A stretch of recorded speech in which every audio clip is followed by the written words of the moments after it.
Welcome back, everybody, to FOD Shorts.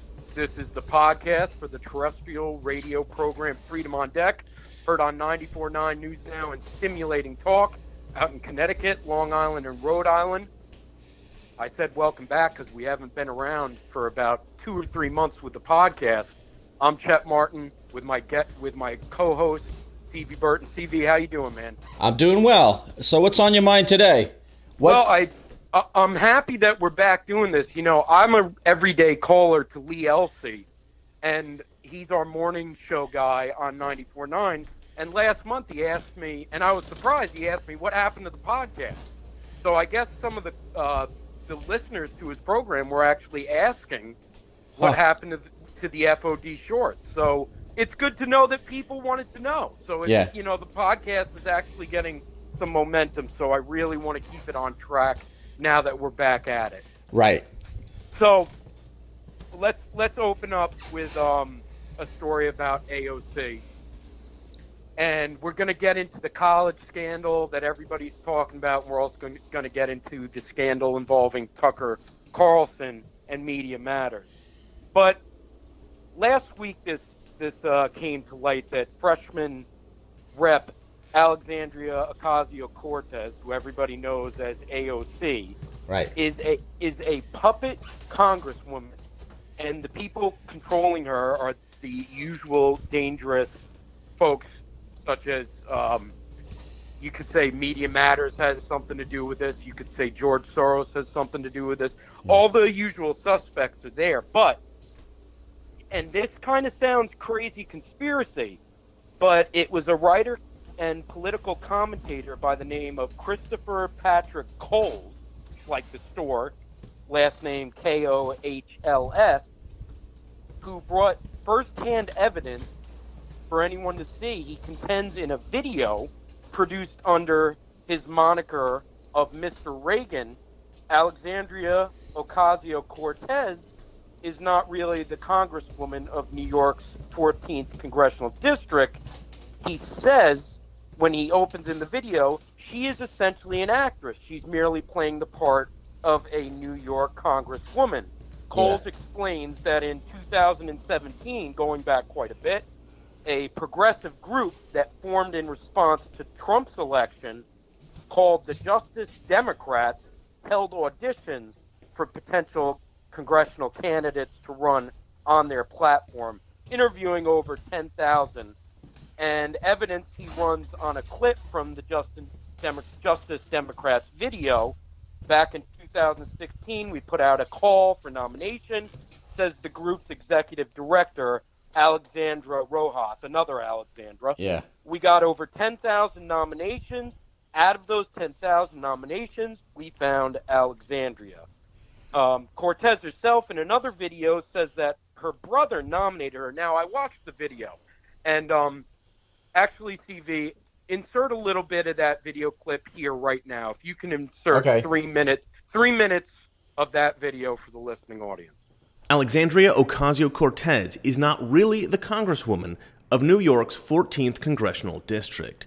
She is, essentially, an actress. She's merely playing the part of a New York congresswoman. I know this sounds crazy, but bear with me. In 2017, a group called the Justice Democrats held auditions for potential congressional candidates that they would run on their platform for various congressional seats throughout the country. Alexandria Ocasio-Cortez's brother Gabriel submitted her for the role. Now, I've auditioned for many acting roles in my day. I've also cast many of my own projects.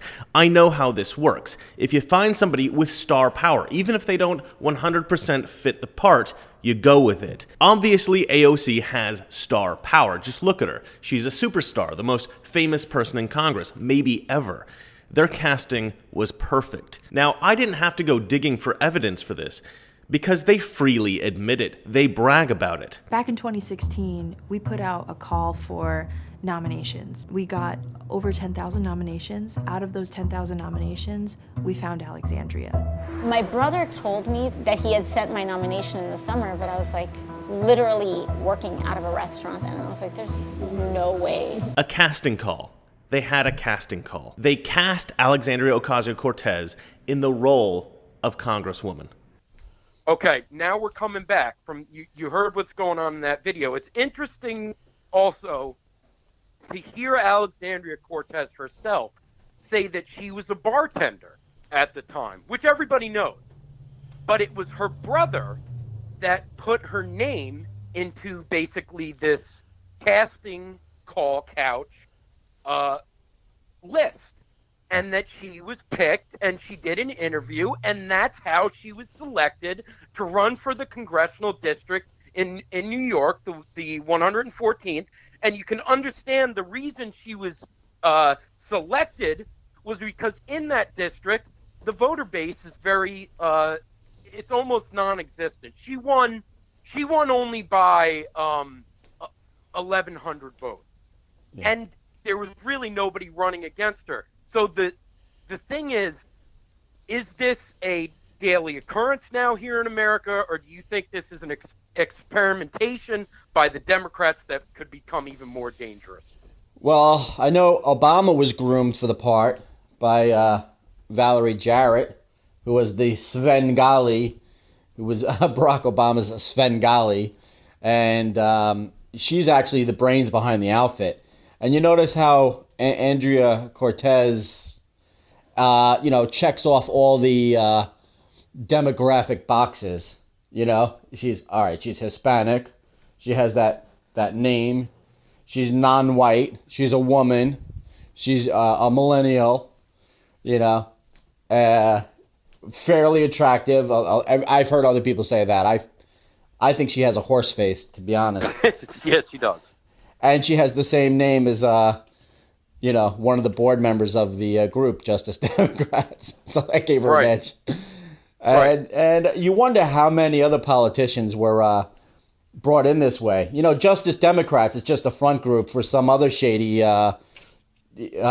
money people behind the scenes. Well, that's why I said probably Media Matters and George Soros and all the regular culprits that we know are probably behind this. But the crazy thing is that this really is like a Hollywood audition. Yeah. And I think that probably with Obama, what I can say about Obama is he was like this social justice guy. He was speaking. They picked him out when he was out there and ginning up the crowds in Chicago. Right. With Cortez, it doesn't sound like she was really doing that. When you watch this video, you see some of the individuals behind this group, this front group, that are actually saying every single thing that she says in all of her speeches. And they point out when she goes off course and she starts riling off these things that come off the top of her head, she stumbles around. She doesn't make any sense. And that's kind of frightening because you could see somebody like her eventually becoming a senator and eventually becoming, God forbid, the president. I mean, this is how it starts. You know what I mean? Yeah. And if they're creating these candidates, that's frightening. And some people might say, well, President Trump was created. No. He had an image before he became the president, and certainly his stardom helped get him elected, but it's not the same thing. And all this is somebody being created in a molding of what a Democrat socialist candidate should be. Right, and you could find videos of Donald Trump in the early 80s hitting the same points that he's hitting today. Only today he has much more knowledge because he was younger then, but he hit the same general themes back in the early 80s. So he really hasn't changed.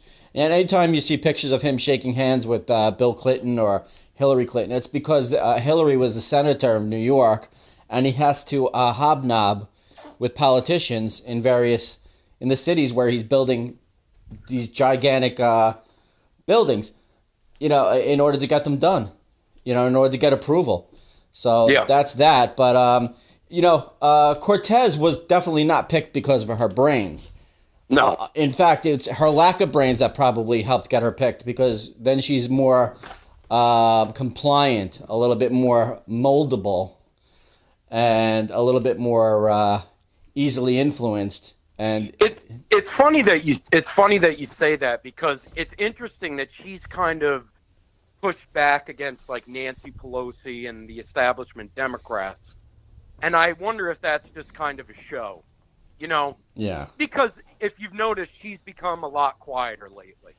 Yeah. And it's only about a week. I mean, it's amazing to me that these freshman congresswomen, such as her and Ilhan Omar and Rashida Tlaib, and they're all anti-Semitic. Even Cortez is. Oh, those other. I think the article that I read said that those other two were also generated by the same group, Justice Democrats.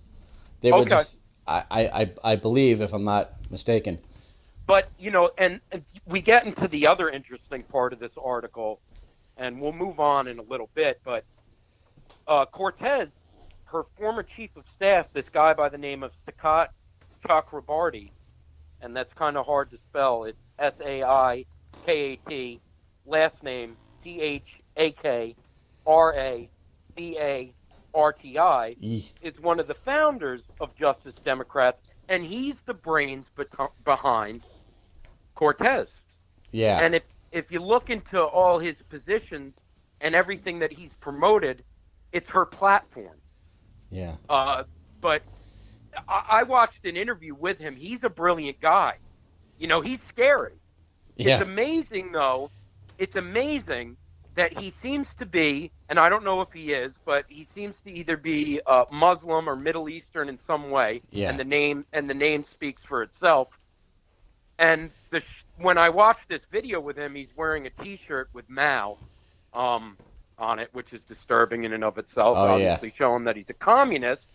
But instead of letting him run, they decided to run this woman, AOC.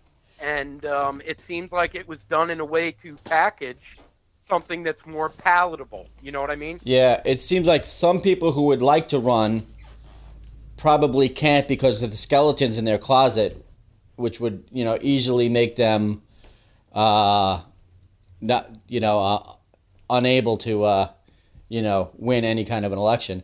So they become like this Bengali behind the scenes, Yeah. Like, I think Valerie Jarrett, she couldn't run because she was born in Iran, and B, she has, these ties with the Muslim Brotherhood and all that other stuff, but she was definitely the brains behind Obama, and I wonder how much of their influence is behind this group, Justice Democrats, who picked, Cortez. Yeah, it's interesting because last week you had Ilhan Omar make this statement about Obama, saying that he was a pretty face that caused a lot of chaos. And she basically threw him under the bus, but I wonder if that's just something she did to... Distance. Yeah. I mean, does she really feel that way? And then when they came up to her and asked her about it and compared him to Trump, she said Trump wasn't a human. Did you see that? And I'm saying to myself, wow, that's the oldest trick in the book from a radical Islamist, is to point out the fact that someone isn't a human. They have contact behind the scenes, like they have this like email group, especially journalists. And that's why they all hit the same talking points all the time every week on the news. You could see them saying the same exact phrases. Yeah. Spinning the same false narrative in the exact same way with the exact same language, because they all are, conversing on the computer, this email group where it goes out to everybody, and they all like respond, and they all get their talking points that way. And so I forgot what I was going to say after that. Well, for everybody out there listening, don't take our word for it. All you have to do is go to YouTube and look up the brains behind AOC. And it's not a short clip. It's a half-hour-long video that will show you everything you need to know about this group and how she was elected. It's really interesting. Well, it's included in this video here.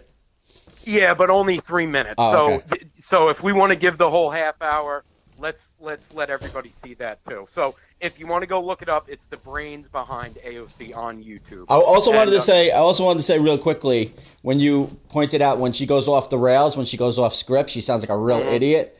Mm-hmm. Do you remember the time when she said that people are in their apartments in New York City being hit with the floods of the high waters from the global warming that is sweeping across the city? What the? These brainwashed socialists actually believe that Manhattan has already been hit by a tidal wave caused by the rising seas of global warming.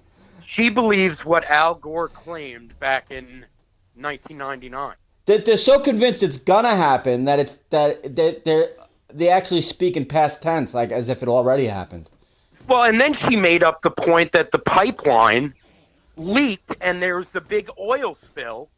And this gentleman, I can't think of the company right now, I'm drawing a blank. But he basically tells her that it's not that never happened. We don't control that. Yeah. And she just kind of backpedals, and the mainstream media lets her get away with it. It's unbelievable. I know. But I wanted to get into Tucker Carlson. Okay. Wednesday, 2 days ago, on the Fox News channel, he went on the offensive against Media Matters, who we were talking about. And this guy by the name of Angelo Carusone, who is the president of Media Matters, who Carlson labeled as a bigot for once running what he called a racist blog. Now, Carlson has been under fire after Media Matters unearthed remarks the Fox News host made while calling into Bubba the Love Sponge. Now, this is a show. I actually used to listen to Bubba the Love Sponge back in the late 90s. He was based out of Tampa Bay, Florida. Our friend Andrea Kay was talking about him the other night and how you can't expect anything good from going on with Bubba the Love Sponge, and I'll have to agree with her there. Yeah, it's like nothing good ever happens after 2 a.m. Exactly. Now, going back more than a decade is when he went on with Bubba the Love Sponge. He criticized, though, MSNBC's Chris Hayes, who recently had Carusone on his All In program. He said Chris Hayes is an anchor over at MSNBC, the one with glasses. Carlson said Hayes' political views are very interesting, cringing hipster sensitivity, burnished with low-grade academic buzzwords, which is accurate. Pretty banal stuff, but Hayes always seemed like a decent guy. Personally, he didn't seem like a hater. It was hard to imagine him promoting open racism and anti-Semitism, or at least it was until the other night. That's when Hayes invited a man called Angelo Carusone onto his show. Carlson rehashed Carusone's numerous blog posts that have been called into question, noting that Carusone has accused others of bigotry. Carusone runs Media Matters. He continued, almost every day he issues outrage press releases accusing other people of bigotry, and yet because of everything that is irony, Carusone is himself an enthusiastic bigot. We know this because he's written about it extensively. Now, you can look up some of this stuff right on the Daily Caller, and it features a lot of Carusone's writings, which are very anti-Semitic. They can fall in line with a lot of Ilhan Omar's beliefs. Mm-hmm. A lot of bad stuff about AIPAC controlling our government. A lot of bad stuff about the fact that Israel is a terrorist state, he has said. He has said that they kill innocent Palestinians. Now, this is bigotry. Absolutely. This is in of itself bigotry. Yeah. Now, the issue I'm having more than this jerk from Media Matters, because we really don't care about Media Matters. The issue I'm having with this is the second person and figurehead from Fox News that has been attacked in a week, and he has defended himself on his station, on Fox News, but Fox News continues to put out statements that do not stand up for the figureheads that they are supposed to represent. and starting was Judge Jeanine. When she put out a statement about Ilhan Omar and her anti-Semitism and the fact that she may have relationship with the Muslim Brotherhood, which she does, Fox, they put out a statement saying that they don't align themselves with Judge Jeanine. Now, the other day, they were asked to put out, in defense, a statement about Tucker Carlson, and they refused. Yeah. I am starting to really wonder what's going on with Fox News, DJ. Well, I do want to point out one good thing that Janine said that I was very happy with when she said that Sharia law is the opposite of our Constitution and therefore should be considered illegal to have somebody who follows Sharia law, working in our government. Didn't I say the exact same thing on Freedom on Deck like a couple of weeks ago? Absolutely. And it was amazing that she, it almost sounded like she heard our show, but I doubt it. Because she's way up there and we're way down here. But anyway. You never know. She has been on with Lee Elsie before, so you never know. Oh, and she probably goes out to the Hamptons once in a while, too. Probably. So, because she's in New York. But Fox News bothers me because I've seen... I said on, we follow Andrea Kaye and we comment on her live stream on Facebook. And I said bombastically, I'm more conservative than Sean Hannity. And I got such flack from one of her listeners. He's like, yeah, speaking in generalities and stuff like that. I'm like, what's wrong with speaking in generalities? You have to speak in generalities. We're talking about broad subjects. How can you not speak in generalities? But I've seen Sean Hannity cry on the air saying he's never going to talk about the murder of Seth Rich again because of the pressure that they put on him. The station and everything else. So I'm not thrilled with Sean Hannity. He doesn't talk about Seth Rich anymore. He doesn't talk about Pizzagate. There are certain lines in the sand you cannot cross on Fox News. Right.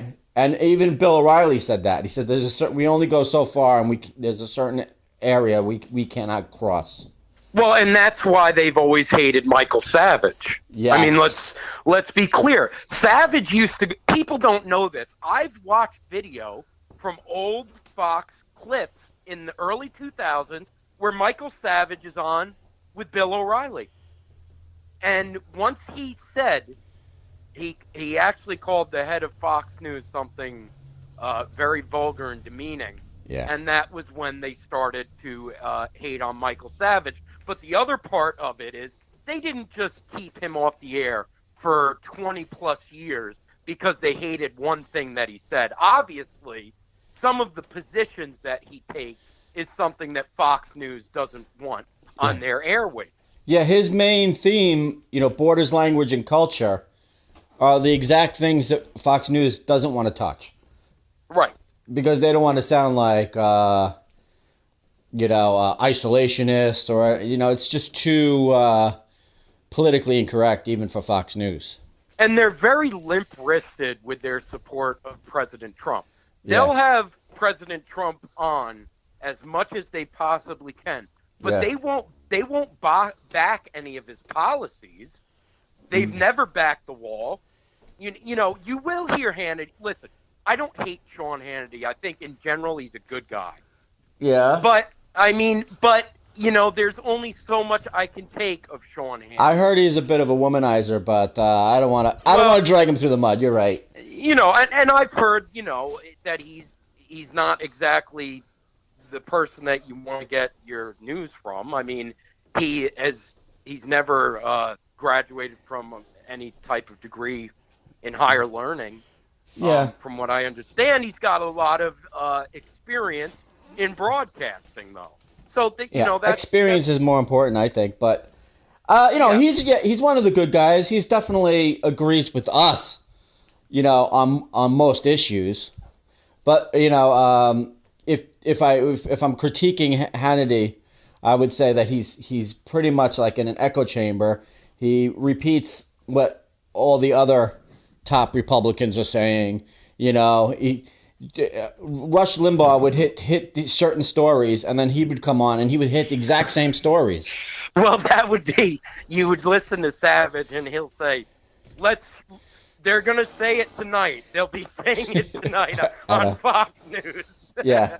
And then he would say, first Rush will say it, and then they'll say it. They all get it from me. You know what's crazy? I agree with Hannity more often than I agree with Michael Savage, but I like Michael Savage and I don't like Hannity. Why? Because Savage is more of an original thinker and he's more moody. So if he gets up on the wrong side of the bed, he's going to be like not endorsing Trump's policies as much as he would the day before. Depends on what he eats. Well, and it sounds more natural. It's more off the cuff, and I think that's part of what makes him original. Yeah. So, we've got another story to go over. Okay. And I'm sorry for this beep I'm getting. I've got a little bit of a call waiting thing going on. I don't hear it. All right. So we're going to talk about this college scandal, the college admission scam that has recently broken. This became, I didn't think this was going to become such a big story, but it has. Yeah. Everybody's talking about it. I mean, everybody. I heard it on Andrea Kay last night. I heard it on Lee Elsey this morning. I've heard it, it's all over Fox News. It's all being written about in Breitbart. It's all being written about in ABC. CNN. Everybody's covering it. It's liberal and conservative. Everybody is. So there are 50 people, including more than 30 parents, that have been indicted by the U.S. Attorney's Office in what has become the biggest bribery scandal in college history.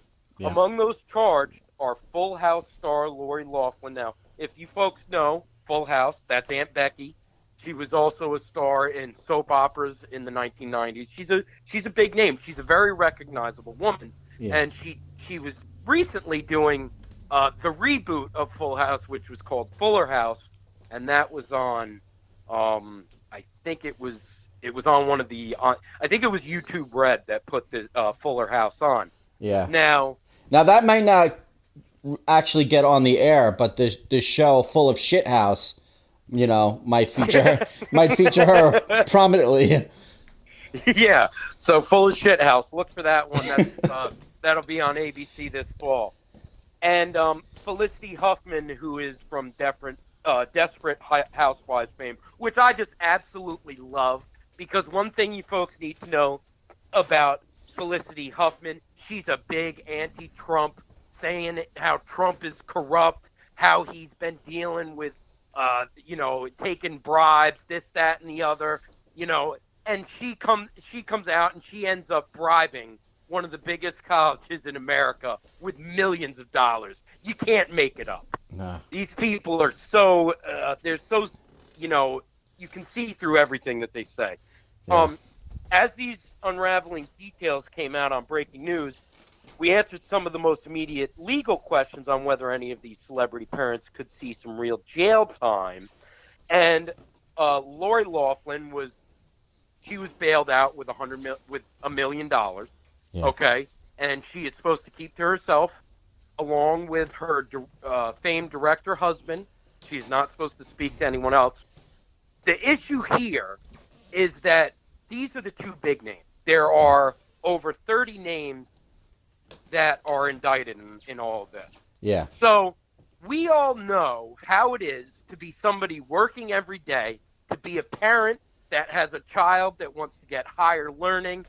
And for the most part, we have to hope that they're smart enough to get accepted into a college on their own validity. Yeah. Otherwise, we're screwed. Yeah. And this is the issue here. Now, the other issue is with Lori Loughlin, her daughter knew. Now, her daughter was involved in all this. And actually, there's an interview with her daughter that's been released where her daughter says herself she has no interest in actually attending class, that she just wants to go for the college experience. And you know what, CV? Here's the thing. In that statement, she was probably the most honest person in the room. Yeah. Because most of these people that want to get into Yale, I think that's where Lori Loughlin was trying to get her daughter into Yale.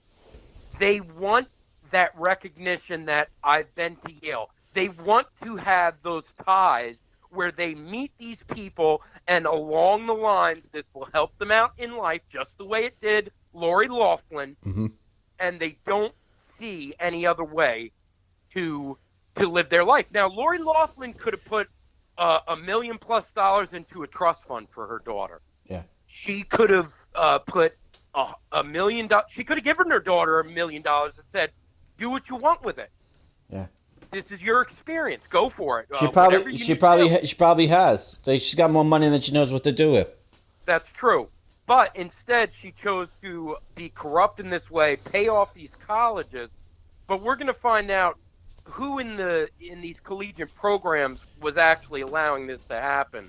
Yeah. But where do you think this should all go? Should the children be charged in this as well, or should this just be something that lays on the shoulders of the parents themselves? I think it should be on a case-by-case basis. I don't know how much the children knew.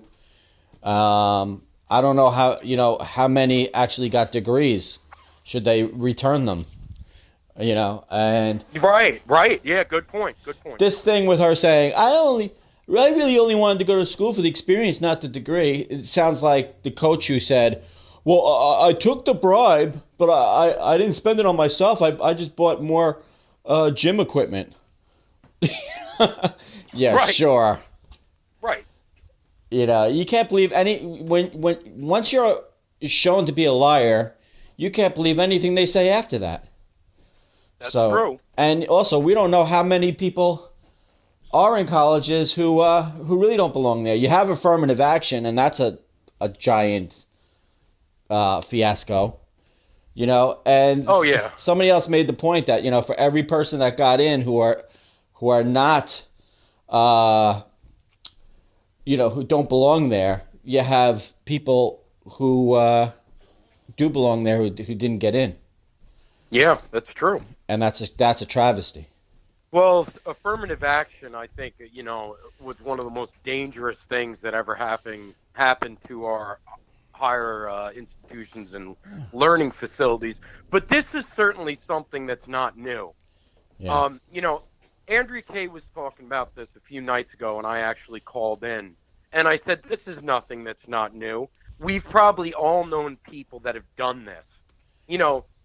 Like, for example, Andrea Kay. She's a lawyer. Yeah. She knows people that have done this, dude. Yeah. I mean, I'm sorry. Like, this happens all the time. People will do anything to put their children in the upper echelons where they shouldn't belong, but they do anyway. And it's sad to see that. It goes back to the dichotomy of Alexandria Cortez becoming a congresswoman. Does she honestly deserve to be one? No. She was put in there on a casting couch. And that's kind of what this is. They paid to get in there, and now they are. And that's an issue. I think what should happen to these kids is they should be kicked out. Yeah. I'm sorry. You didn't get in there on your grades, on your valor. You're getting in there because your mother paid for it. It's not right. Or they could be retested, given another chance. Look, we'll give you, a month to study up, and then we're going to give you the SAT test or whatever that heck test. Well, I listened to Lori Loughlin's daughter's interview, and let me tell you something. If she's retested, she's failing because she is dumb. She's dumb as a box of rocks. I'll tell you. Yeah. I mean, but they have maybe giving them a month to study up, which is way more than fair. Oh yeah. And see how they do, and then if they don't qualify, kick them out and get somebody in who does in their place. Yeah, I'd have to agree with you on that. I suppose there's a lot of different avenues that we could go down. I'm surprised that this was as widespread as it is, yeah. But it's far more widespread. Even though I'm surprised, it's been happening forever. And it doesn't take any type of political ideology. It just takes somebody that has the money. Yeah. That's what it comes down to. And that's sad because it's tough when we have children and we have to let our kids do it on their own. Yeah. They need the actual scholarship, or they need to work even harder because they don't have those means. And that's not fair. And I hate to sound like a liberal screaming that's not fair. Yeah.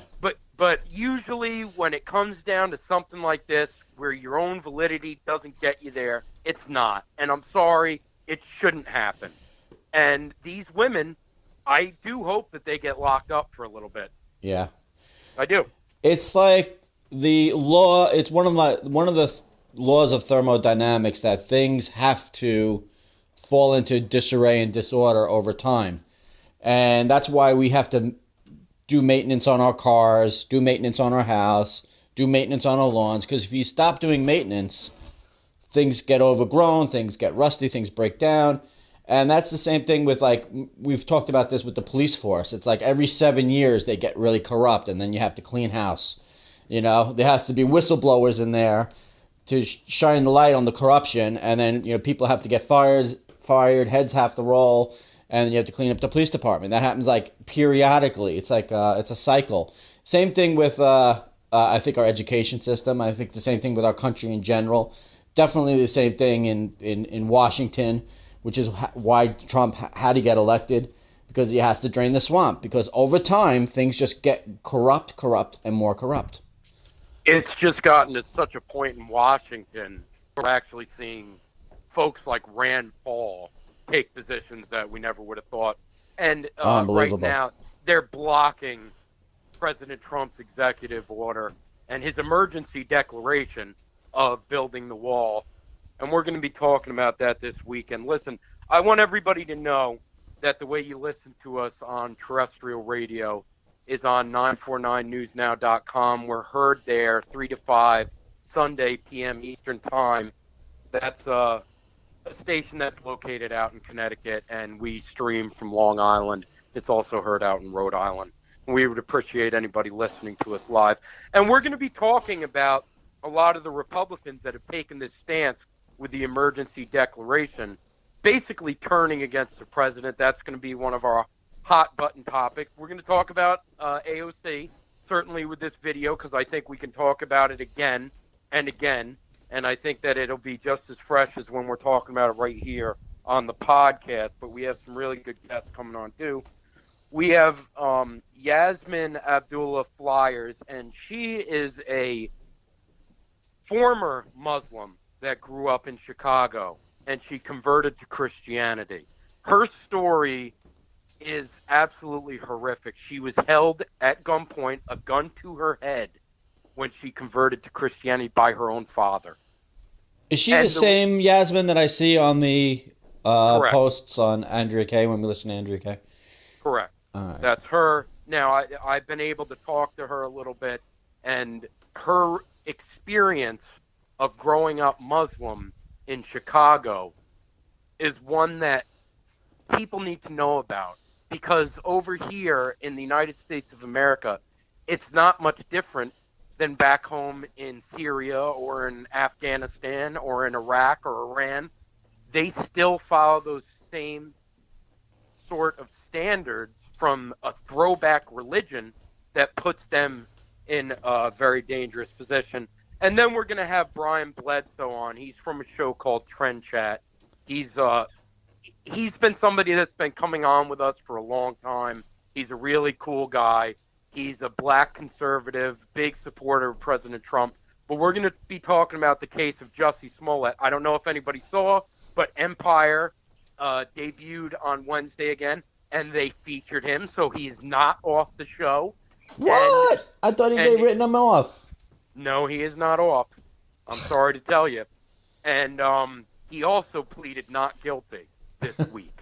Oh, great. Don't be surprised that he gets off scot-free and continues to be on that program. I'm really disgusted. I can't believe that somebody could get away with faking a hate crime, but it might actually happen, CV. I don't like the excuses where they say, well, he did it because he wasn't happy with his salary. Well, if he wasn't happy with his salary, why did he pay $7,000 to each? I think to each of them. I think he spent like, what is it, 14? No, it was $7,000 altogether. So if he was hurting for money, why is he spending that kind of money just to frame Donald Trump supporters? Because he just wanted to smear Donald Trump supporters. Of course. I mean, it's so fake. It's almost like they concocted that. He was talking to his lawyer as soon as he made these claims. Yeah. And I don't know. I mean, I suppose he was thinking he wasn't going to get caught, because I think that's the arrogance of liberals nowadays. They don't think that anything can happen to them.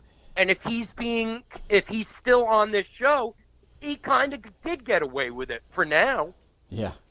It's unbelievable. They have no morals at all. The left. All these people that bribed these test operators and coaches and stuff. They're all like Donald Trump haters. Oh, absolutely. They think he's a big scam artist, but they're the biggest scam artist of them all. Well, I told you the one woman from Desperate Housewives, she's been one of the big outspoken Hollywood libtards that always speaks out against him. I'm enjoying every second of this. I hope that she's locked up for 10, 20 years. I'll wish her well. Good. Every time she slams Donald Trump, I'm going to bring this up. Absolutely. Well, on Twitter. Well, she's going to be slamming Donald Trump from the big house. So I don't think you're going to be hearing from her much anymore. Yeah. But listen, everybody, please listen to us on Sundays, like I said, 3 to 5 Eastern Time, 94.9 News Now and Stimulating Talk. Online, it's 949newsnow.com, and you can listen to us on the live stream there. And it's been another good podcast with you, buddy. And I'll talk to you on Sunday. Cheers. Cheers.